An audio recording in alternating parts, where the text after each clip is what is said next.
We are back in the black hole of real estate, and we're a little over 1 month into hurricane season. I thought we'd talk about that today. This is your host, Ron Wysakarski, for the black hole of real estate. And right now it looks like some of the researchers are going to actually dial back their findings of what they believe will be the hurricanes for this season. And of course, right now, all we've had are 3 tropical storms. Yay, that's good, right? So since June 1st, we've had Andrea, Barry, and Chantal, and none of them really affected us, certainly not over here in Florida. So those are okay. But they're now projecting, ready, 16 storms this year. And I think that 8 will actually become hurricanes, 3 major storms, with winds over 100 miles an hour. So that's where things are right now. They'd initially predicted 17 storms. So 1 less and 3 out of the way. I guess that's 13 to go if you're keeping score on this. And what it leads to me is that you can have all of this information out there and you can name all of these storms and all of these things. But, what I've seen and witnessed firsthand in the past is that, where it starts isn't necessarily where it goes. And we've all seen those spaghetti lines all over the place, and that isn't necessarily something that you want to hang your hat on and say, okay, this is just what it's going to be. So they do mention that an average season is 14 named storms with 7 hurricanes. And again, I think that's an interesting thing. So 14 and 7. Last year, what the article said was that there's 18 named storms, 11 hurricanes, and 5 major hurricanes, and 3 made landfall in Florida. So, with that kind of information, I guess we just take a look at where we're headed next. Now, this information came from Colorado State University researchers, and, you think that research would be done in Florida, someplace where it's a little closer to the action, but, maybe that's the epicenter for that type of research. I honestly don't know, but I did come across this article. I thought it was worth spending some time on. Now, for us, in Florida, we're not necessarily sitting ducks, but we're kind of sitting ducks. There's not much more that we can actually do other than just watch and wait and prepare yourself. So I think we know what watching looks like. We just pay attention to news services, and they try to sell you advertisements and make it look like the storm is worse than it is sometimes, which could lead to some complacency, because every time we have a tropical storm, it's all you hear about, and it never comes near us and nothing happens. And that could cause us, and again, I'll use the word be complacent, because we think, there's nothing to worry about. Well, I think we need to always pay attention to that, just, for safety. So as far as that awareness, I think we got that. Preparedness, I think that's something that we can always go over.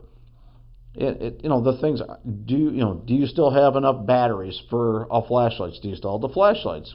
Did you check them? Did the light bulb bust out? So I think that's important. Do you have any sort of charging bricks or something that are already charged up and available in case you need a little charge for your cell phone? Maybe you've got a generator. Have you started that lately? Do you have enough gas? Is that done? Or maybe you've got the whole house generator and it just flips on. Are you testing it? So you never know when the power is going to go out and for how long it might go out. So to have something in place, something as basic as a flashlight might be important, or a way to charge your phone to communicate. I think that a lot of us go through that, but there's hurricane checklists everywhere. I'm certain that we've sent them out in the past, and we could do that again. But what other things would you look at? I know in our house, like, your freezer is such a big thing because you keep a lot of food in there. So if you're fully stockpiled, then you need a resource, perhaps your gas grill and propane, to be able to cook that off. And then of course you cook it, but then you got no way to keep it cold. So cooking it might prolong it for a little longer if you're looking at several days of being without power. But you also kind of have to eat it, or it could also, there's no way to refreeze it unless the power comes back on. So I guess if you're playing the long game on that, maybe hold out, keep your freezer shut, don't keep opening and closing it to check on it, and then when you pull stuff out, do it kind of quickly, And if you're going to cook something off or all of it off, then you got to get it back into something cold for a little bit, or better yet, just eat it. So that's important. The types of foods that you keep around, are there dry goods around that you can use that don't require cooking, because you can't use the microwave. Or, again, back to the gas grill. Can you cook something on there? I think some ready-to-eat stuff is good. What about water supply? Weird things happen. You've got your tap water, and you think you just walk up to the refrigerator and hit the inline filter, but that probably requires some power too. So just think through a little bit about what you're doing for your foodstuffs and your water supply. Do you have anything safety wise available for yourself? I mean, I think that candles, and I don't know if you need flares, but maybe you do. Umbrellas if you got to get outside and do a little bit of work, because maybe during this storm you've got to shovel away or move away, rake away some debris from drain lines. You might have some debris, branches, that need to be moved away. There's a lot of bad things going to happen beyond your preparedness. So, do you have your tools available? Do your vehicles, do they have gas in them if you need to travel someplace? We get in these long lists of things, is what I would say. So under preparedness, if I just stop talking about all the things that might happen or the things that might need to happen, then I would kind of slide to the next thing. If it is hurricane season and your property is in an area like Florida, but maybe you've got two properties. Maybe you've got that one up in, New York, and Florida's your winter home. Is there somebody keeping an eye on it for you? Do you have a way to secure it? Do you have hurricane shutters? What's your process on that? I happen to travel quite a bit, and if my family happens to be home and not with me, everybody says, well, if the storm's coming, you just go on back home and be with them and take care of them. Well, that's not as easy as said and done, because if you are trying to travel, and I've been there. I was out in Lake Tahoe one year, hurricane rolled through a few years back, and my family was with me, thankfully, but we couldn't get home for several days.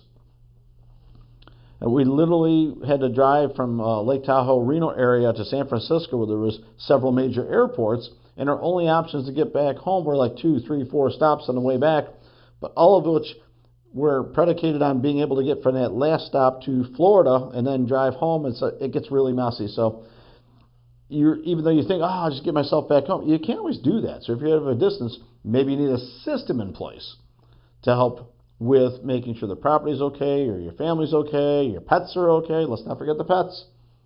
See, we slide right back in the list really fast when it comes to hurricane. The other thing I'll mention to you is just having the right insurance in place. Having your deductibles where you're comfortable with, or if you want to self-insure, be my guest, self-insure. But this is going to lead every year to some people saying, you know what, I'm looking to buy, they probably had all the hurricanes they're going to have, I still want the Florida place, I hate the winters, so let's get a place in Florida. There's plenty of people say, I've been through this, maybe my house flooded last year, I had a bad storm, I had to replace the roof, I just don't want to deal with it anymore. So, that's the reason to sell. What gets really super interesting is, in the summertime, I say, wow, all right, this is the year we're going to move to Florida. I just retired, or just, got my taxes done. I sold my business. I'm going to move. And then a storm comes in. Like, oh my God, those hurricanes. I'm never going to move down there because I don't want to have to deal with that. And that feeling will exist for quite some time, usually until the first snowfall. And then when the first blizzard comes in or the first ice storm comes in, that's it. I've had enough of this cold weather. I've had enough of the snow. I'm moving to Florida. So it's cyclical.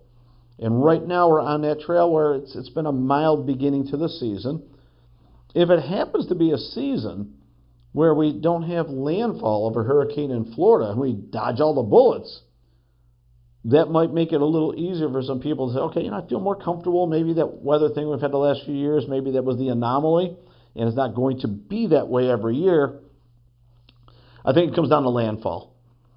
Because if there's an average of 14 named storms and an average of 7 hurricanes, last year, 3 made landfall in Florida, but not all in the same place. So there is room, even within there being the hurricanes, to not necessarily being in your area, and not that you're wishing it upon anybody else. We're not. And I'm not minimizing that it could be very, very serious. but it's not necessarily something that happens every day or every week or even every month during hurricane season. So I think that what I want to finish on is that researchers feel they're going to dial back, one less hurricane. I'll take it. And it may or may not affect the real estate business in general, but it will affect some of the feelings and preparations around it. And I do believe that every year things get a little bit better as far as preparedness and tracking and knowledge and awareness, and I think that that's great. We're a month into hurricane season. June 1st typically starts it. It goes through November, and we're on track for less of it. So far, so good. If you have some information about hurricanes you'd like to share with me, or some conflicting research, or maybe just agree with it, let me know in the comments so we can continue to monitor this hurricane season in 2025. And I look forward to catching up with you guys again soon. This is your host, Ron Wojciechowski, for the Black Hole of Real Estate.